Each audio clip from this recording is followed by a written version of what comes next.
mag-ingat kayong lahat. Kasi ngayon, tinatawagan na kayo ng mga scammer. So, ito yung actual na experience ko nang tinawagan ako ng isang gaming scammer. So, nirecord ko at ito, pakinggan nyo at panoorin nyo. Hi, I am the game manager of Bet99 and I'm here to inform you that you can claim your free cash reward. Register now to receive free cash bonuses up to 77,777 pesos and a 50% bonus on your first deposit, which can be withdrawn 24 hours a day. I'll send you the game link later. You can get it by logging in and registering. Don't miss it.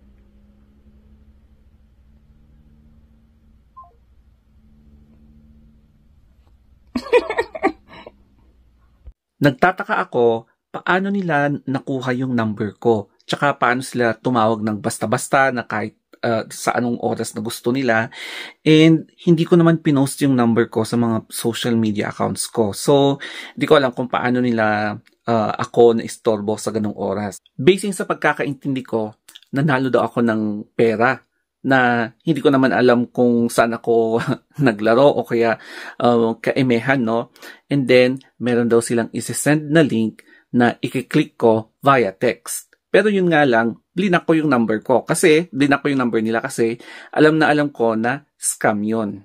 Bale, ang gagawin kasi nila para ma-scam ka is meron silang isesend na text message na ikiklik mo yung link. Na kapag ikiklik mo yung link, mapupunta ka kasi sa website na scamming website na i-ask yung username tsaka password mo. And then kapag in-enter mo yung mga personal information mo, dun na nila gagamitin para i-hack, such as sa social media mo, dun sa bank account mo, and then pwede na silang mag-implant ng spyware sa phone mo.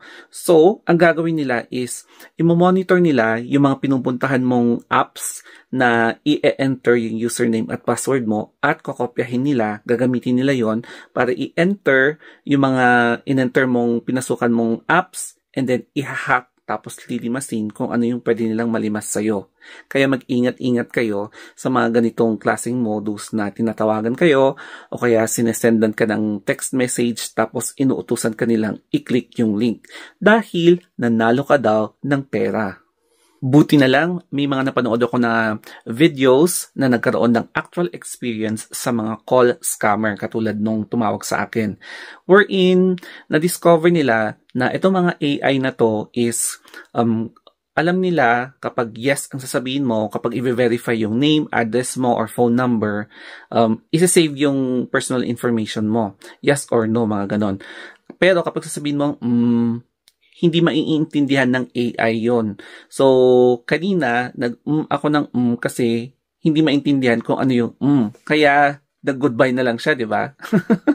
Pero the best talaga, kapag merong tumawag sa'yo na hindi mo kilalang number, it is better na wag mong sagutin. Pero kapag nagkamali ka na sinagot mo, tapos napansin mong AI yung nagsasalita, wag kang magsabi ng yes or no. Sabi mo lang na ganon, para hindi ka maistorbo at paulit-ulit lang yung tanong hanggang sa magsawa na lang yung scammer na yon and ibababa yung phone. Pero as much as possible, kapag unknown number, wag yung sagutin. Yun lang. I hope wake-up call ang video na to and sharing for awareness. And if you want to use this video, feel free. Pero sana naman i-credit nyo sa akin. Kasi alam nyo yung reused content. Kapag magkakaroon kayo ng reused content, madadali talaga yung page nyo or channel nyo. Kaya i-reshare nyo na lang o wag nyong i-re-upload. So, ganun na lang para ma-share and ma-spread awareness itong bagong modus na naman to na nangyayari by calling you and using AI-generated na voice. Tapos, inuutusan pa kayong i-click yung link. So, that's it guys. Thank you and mag-ingat tayong lahat.